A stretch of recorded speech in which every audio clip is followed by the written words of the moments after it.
Hi, this is Adam Eliyahu Berkowitz from Israel 365 News, coming at you live from the Golan. I'm here with the managing news editor, David Sidman.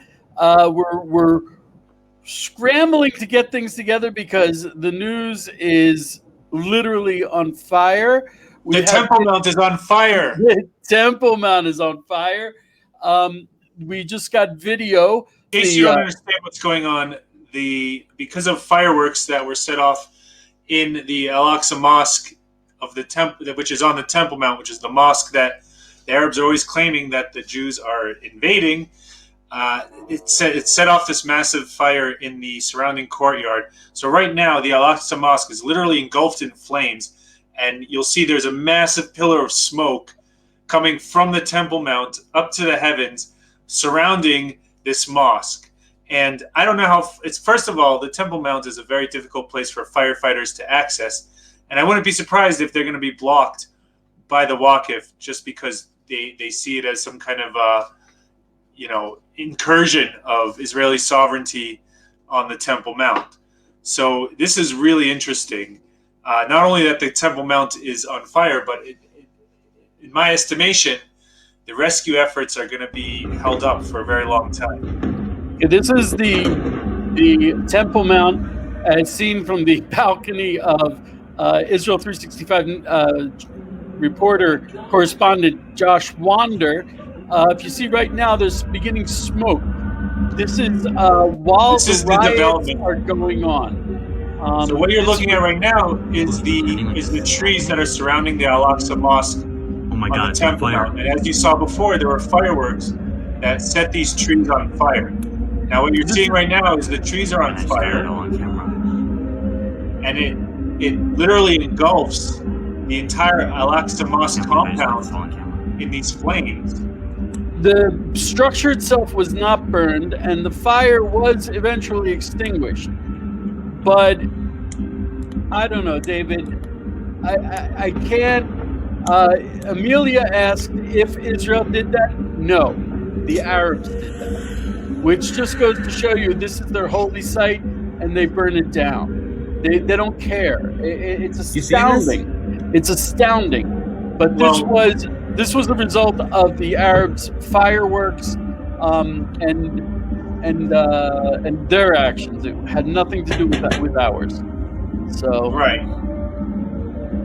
So all of the fireworks and all of the violence that they've been instigating from the Temple Mount, it's finally come back to blow up in their face, literally. And now you know what? Can you show the other YouTube video? I will try. Maybe just keep it on a loop if you can. I will try. So what you just saw was the beginning of this massive blaze that has engulfed the Al-Aqsa Mosque on the Temple Mount on Jerusalem Day. Now, today it marks the Hebrew date of the anniversary of the Six-Day War in 1967, when, of course, the Temple Mount was liberated. And now, with God's hand, in ironic fashion, the Temple Mount might just be in the process of a new liberation with the Al-Aqsa Mosque, which could very well be burnt to a crisp in several hours. Don't be surprised if you wake up tomorrow morning to find out that there is no more Al-Aqsa Mosque, because the entire compound is literally surrounded by these massive flames. There's a blaze going on right now.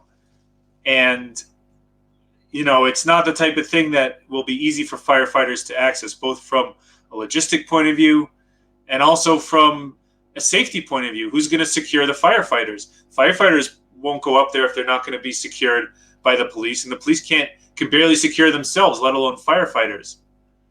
And it also looks really bad to the Waqif if their mosque is saved by Israeli firefighters. So don't be surprised if they, what is a very, very likely and possible scenario is that the Waqif will just let the mosque burn, blame Israel, and it might sound extreme, but this could easily deteriorate into World War III, without a doubt. if that's the case, if enough people believe that it was Israel who caused this fire, if enough Muslims believe that it was Israel who caused this fire, there's no reason why it won't necessarily devolve into World War III, possibly the War of Gog and Magog, which we read about in Ezekiel 38. This is our article that has the YouTube video also put up by Josh Wander. You can see the smoke directly behind the, that's actually the Silver Dome, I believe. That's the Aqsa Mosque. Also, you can see here again, this is the YouTube video with the smoke. If you go to that article, you can watch this video where you'll see the entire website. And here you have a video that was posted by the Arabs, and you can see that there's no IDF troops near there.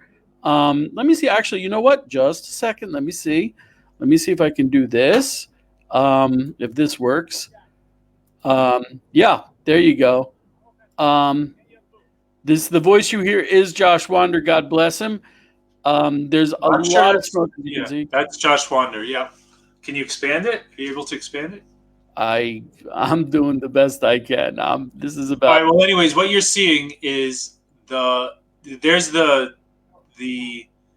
Abraham's shrine, and right next to it, that other dome where the smoke is surrounding it, is the Al-Aqsa Mosque. And as you can see, it's completely engulfed in flames. You saw the fire developing earlier, and now you can see that the smoke from the Temple Mount is going straight to the heavens, almost like back in the day when the sacrifices were made in the Temple Mount. This is really a surreal scene for a lot of us Jewish people who have been essentially dreaming of the day when the Temple Mount would be cleared for the construction of the third temple.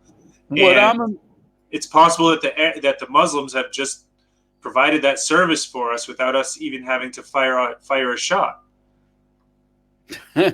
So as you can see, and just to give you an idea of what it's actually like up there, so there's a lot of... it's a complete... Jerusalem right now most people don't realize. You see the reports, you hear about rioting. Jerusalem is a complete war zone.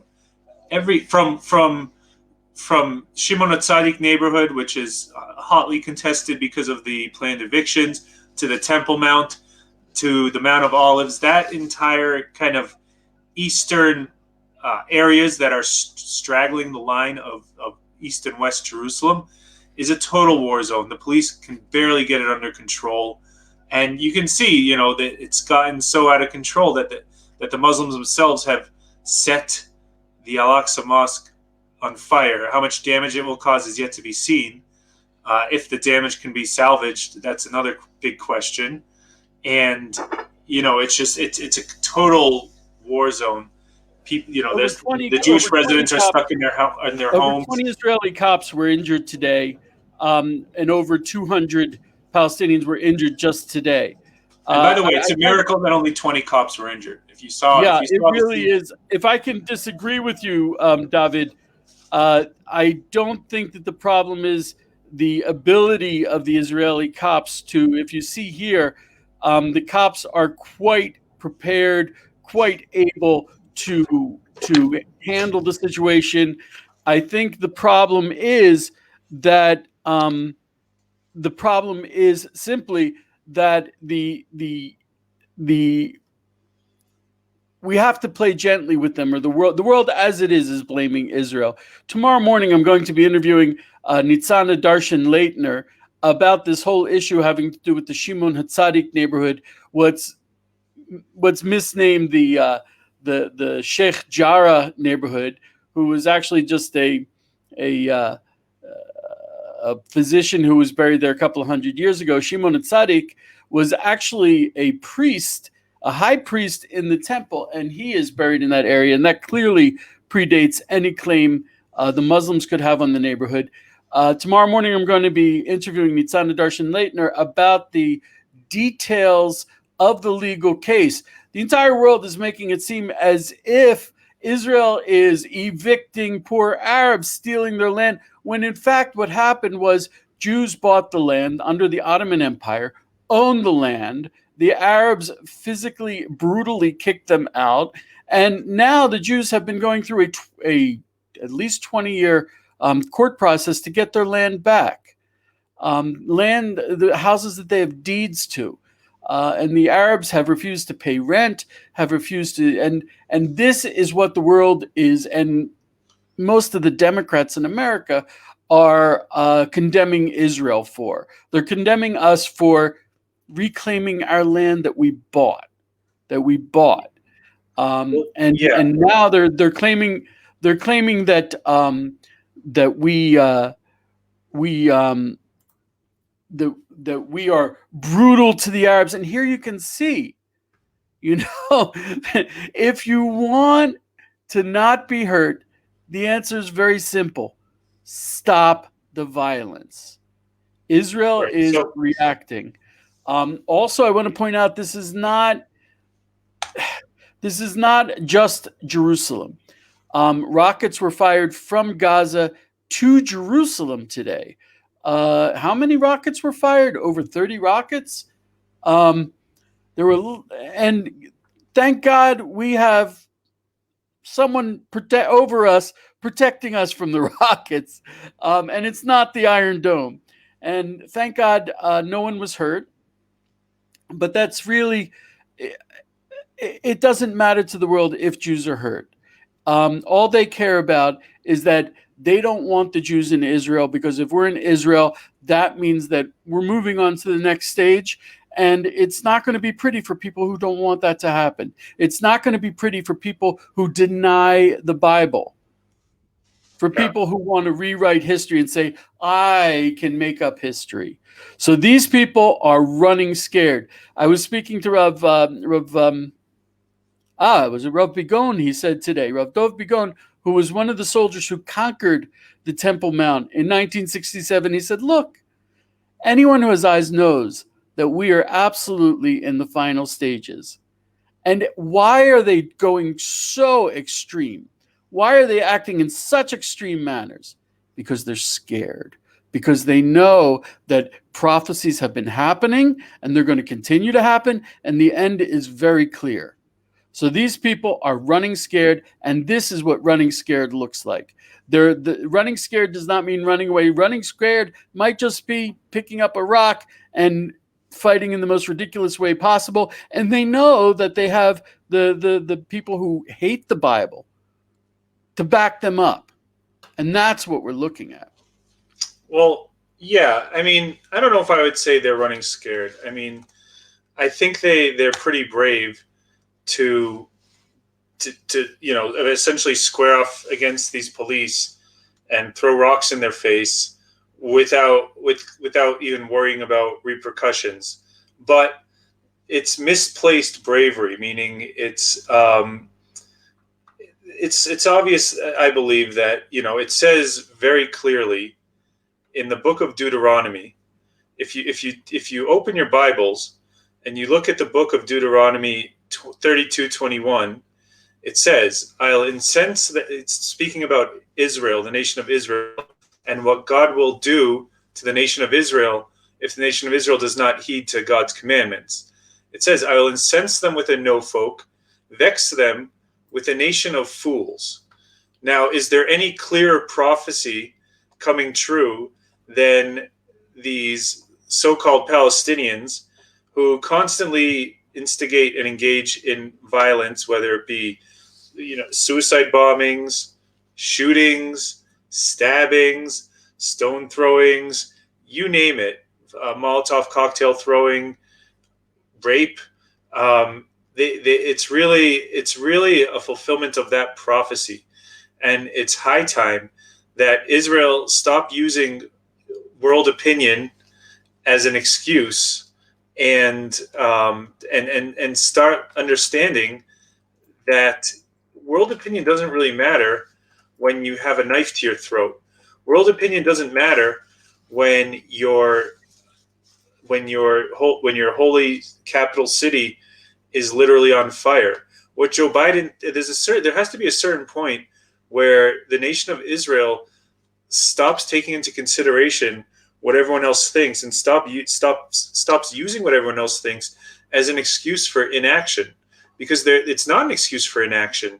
The Bible, the Torah, is very clear about its laws of war, and as King Solomon said, there's a time for war and a time for peace. I think that a big problem that a lot of Israel's leaders are suffering is that they don't realize that there's a time for war and a time for peace. They think it's always a time for peace. And when war enters knocks on their door, they don't even recognize it when it hits them in the face. And that's precisely what's happening now. Israel is certainly capable of ending the riots in Jerusalem. It's capable of ending the rockets in Gaza. It chooses not to. And you can call it, in whether it's due to weakness or because of some kind of foreign agenda, that's up for debate. But the more we see what's going on, the more obvious it becomes that this is really God's hand. I mean, if in fact the Al-Aqsa Mosque burns to the ground without Israel having to fire one shot, essentially they do it to themselves, then this is clearly God, giving us that second chance that we squandered in the 6-Day War when we had the keys to the Temple Mount. It could have been completely in our hands, in our sovereignty, and Moshe Dayan, it could have been the third redemption then and there in 1967, and we just blew it. It reminds me, but what's happening on the Temple Mount right now, more specifically the Al-Aqsa Mosque, which is literally surrounded by flames. It's really an apocalyptic sight, something that will be seared in our memories forever. There is a quote in Tehillim, which is Psalms. I'm going to try to find it. I might. I don't know if I can find it. Anyways, there's a quote in Psalms that basically says, I set a trap for my enemies laid a trap for me, and they fell right inside it. Eliyahu, do you know what I'm talking about? I'm sorry, what was that? No. Find it. Anyways, yeah. So whatever. That's basically that. It kind of reminds me of that. But also it reminds me of Zechariah 12:3. Which says, when all the nations of the earth gather against her, which is Israel, or Jerusalem more specifically, in that day I'll make Yerushalayim a stone for all peoples to lift. All who lift it shall injure themselves. And what it looks like we're seeing is the Arabs trying to lift that stone and injuring themselves by essentially burning down their own mosque, which they claim is so holy to them. I mean, this could be. There's two ways that this could play out. One is that the Waqif or whoever will blame Israel for this blaze, for this arson, for this self-inflicted arson. The media will eat it up, and people will believe that Israel burned down the Al-Aqsa Mosque. That's the type of thing that could lead to World War III. The other way this could go about is that the other way this could play out is that the world will realize that the Arabs burned down their own mosque, and they'll say, wait a minute, and the mask will be lifted, and they'll say, these people claim it's so holy to them, why are they burning it down? And the hypocrisy will be revealed, and they'll say, these Muslims who claim that it's holy, it's a sham, and they'll realize that the true owners of the Temple Mount and the true inheritors of this holy site are in fact the Jews, as it says in the Bible. I also want to point out, someone sent us, there's a verse in the prayers that we say, I'm not sure when we say Nachem,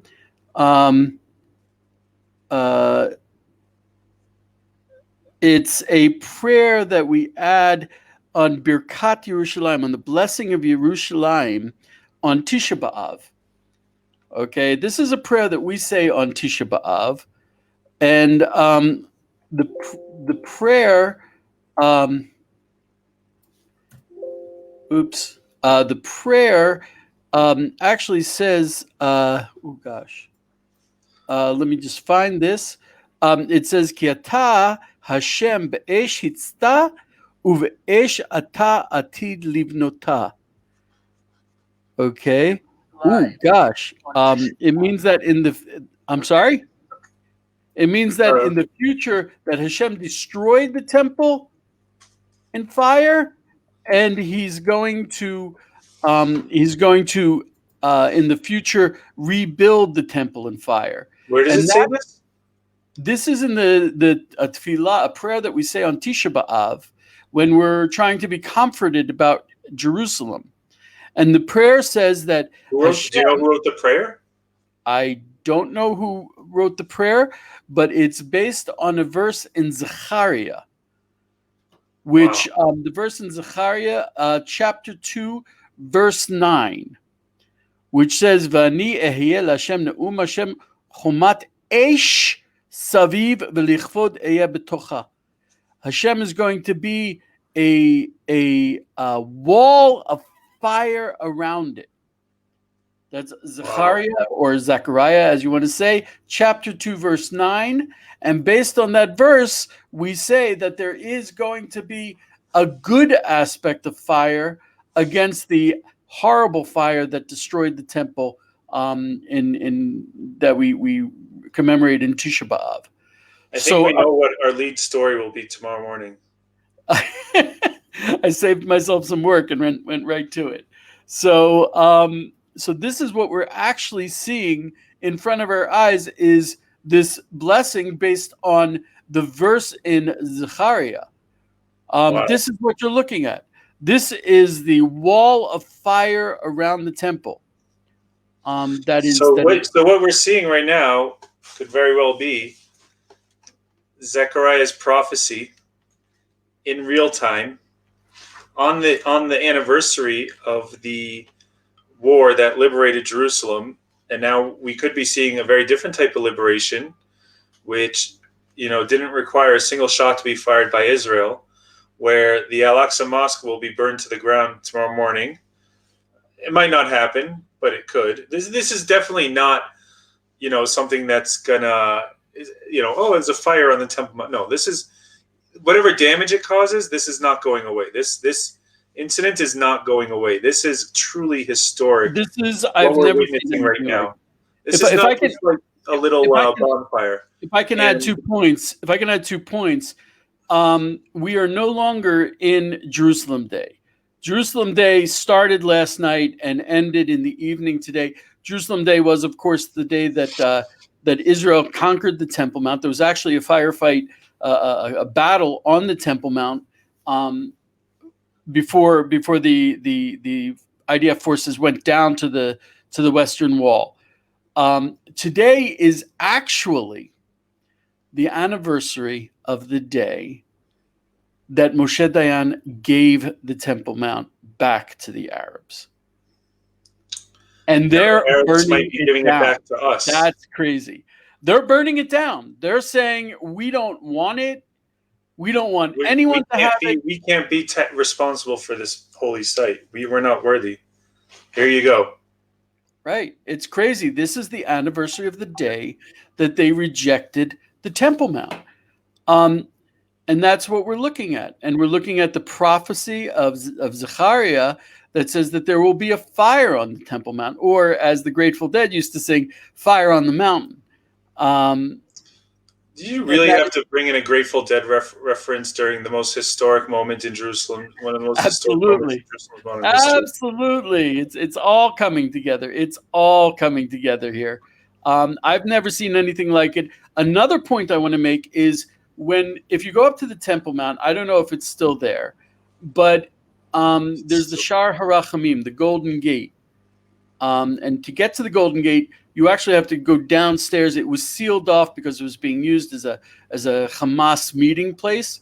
And a year and a half ago, the Palestinians forced it open and turned it into another mosque. When Israel went up, there were weeds that were chest high on the Temple Mount. It was entirely ignored by Islam. And there was one mosque, which was Aqsa Mosque. It was the only mosque in Jerusalem because Jerusalem was not a holy city for them. There are now currently, I believe, 5 mosques on the Temple Mount. One can seat 10,000 people, and it's almost always empty. That's the Marwani Mosque, which is underground.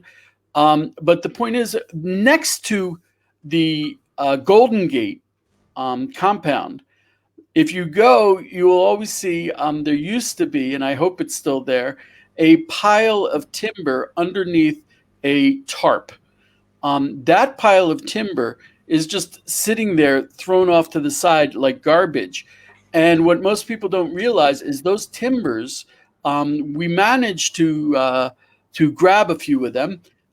They were being sold as scrap, and they date back to the temple. Some of them to the first temple. There was a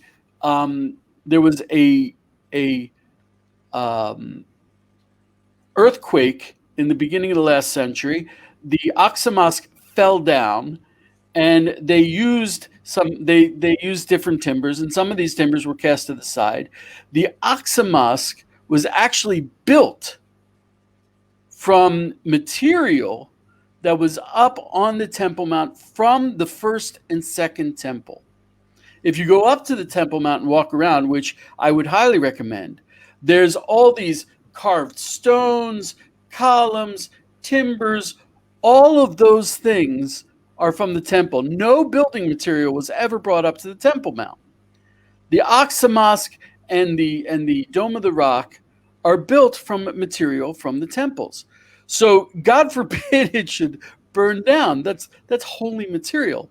Like my friend used to say, the third temple will come down from heaven and it'll have a golden floor. It'll just totally smush the golden dome, because the golden dome is built on top of the Holy of Holies. But the Aqsa Mosque fell down, collapsed. They rebuilt the roof, and they discovered that the timbers that were used to originally build the Aqsa Mosque were from the temples. And that's, God forbid they should burn. Or, well, yeah, but I mean, if they do burn, then if they take the Al-Aqsa Mosque with it, then it might not be such a terrible thing. Anyways, I think we should kind of wrap it up here. But those of you tuning in now, you're truly witnessing one of the rare moments in history, in biblical history, in Jewish history, in Israel's history. The Al-Aqsa Mosque is completely engulfed in flames. As you can see on the screen, this is a developing story. What the result, this will have a huge impact. This is a turning point. Which direction it goes is still. This is a prophetic turning point. I want to add that also Israel is right now gearing up to respond to the rocket fire from Gaza, and that will perhaps be less graphically prophetic. But right now, all the eyes of the world are on Israel, most specifically Jerusalem. I don't know what's going to be tomorrow. David called me. He said, you should take a look at what's happening on the Temple Mount. He said, I hope I'm not bothering you. And I'm like, I was expecting your call. Because if you've been following what's happening in Israel for the last week, it was inevitable that something would happen, and it's incredibly prophetic it would happen today. It's incredibly prophetic that there's fire on the Temple Mount, precisely like Zechariah said, precisely like we say on Tisha B'Av. And I mean, this is a very graphic image I've never seen before. We've never seen a fire on the Temple Mount. There's never been violence to this extent on the Temple Mount. This is an actual battle on the Temple Mount since the 6-Day War. And in case you guys are still don't realize, the news outlet that reports these things first is, of course, Israel 365 News. There's no other news outlet, at least in English, that is giving you this live coverage of what's going on in the Temple Mount. We have our finger on the pulse of everything that's going on the holiest sites, specifically the Temple Mount. So if you want to hear what the results are, if you want to follow this story, you need to tune into Israel 365 News. You need to subscribe to our newsletter to get all the important updates that you're not going to hear on any other media outlet. Even the conservative ones don't report this stuff. I highly recommend what do you say? Subscribing to our news feed, subscribing to our Facebook page. Share. Let your friends also be in the know. Live. We may not be the first, though frequently we are. We are certainly before the Western media when it comes to reporting on developments in Israel. We are also, I take great pride in my writing, and David, he's my editor, and he pushes me to be accurate and to tell the truth. And unfortunately, that's very rare today. A lot of people are lying. As I said, tomorrow we're speaking to Nitzana Darshan-Leitner from Shurat Adin about the truth of Sheikh Jarrah. A lot of the media has been presenting these as if Israel is attacking the Palestinians. We are not attacking the Palestinians. We'll bring you more video tomorrow. Not that there's anything wrong with that. Well, not that there's even if it was a good thing, you have to tell the truth, and they're not telling the truth. They're certainly not biblically oriented. Anyone who says anyone who uses the term occupied territories, they're A, lying, that's not accurate, and B, they're clearly trying to hide what the Bible specifically says. It's if you believe in the Bible on any level, it is impossible for Israel to occupy Judea and Samaria. So if you want the real news, please come with us. We may not be pretty, we may not be polished, but we tell the truth, and we tell the biblical truth. So I'd highly recommend being with us. Okay. Okay. So we're gonna sign off here, and we're gonna follow this story. We're going to follow the developments of this story closely. But if you want to be in the know, you need to subscribe to Israel 365 News' daily newsletter. We send it out twice a day. And if you have friends or family who would also like to be in the know to hear about biblical prophecy revealing itself in Israel as it happens, not 10 days later, not a story that is actually biblical prophecy, but no one reports on that angle because they don't even read the Bible, but actual biblical prophecy unfolding in Israel in real time. The only place to find out about that is on Israel 365 News, and you need to go to our website and you need to subscribe to our newsletter, because those who do are on top of this, and they are able to find out about the important stories coming out of Israel before anyone else does, even people in Israel. So with that being said, have a good night, and we'll see where this story takes us tomorrow morning. So this is David Sidman from Israel 365 News signing off. Eliyahu. Okay, and like I always say, if you bless us, we have to bless you back, because that's the rules. That's what's written down. We got no choice. So send your blessings, and they'll come back to you multiplied. Be blessed and have an amazing evening. Laila Tov.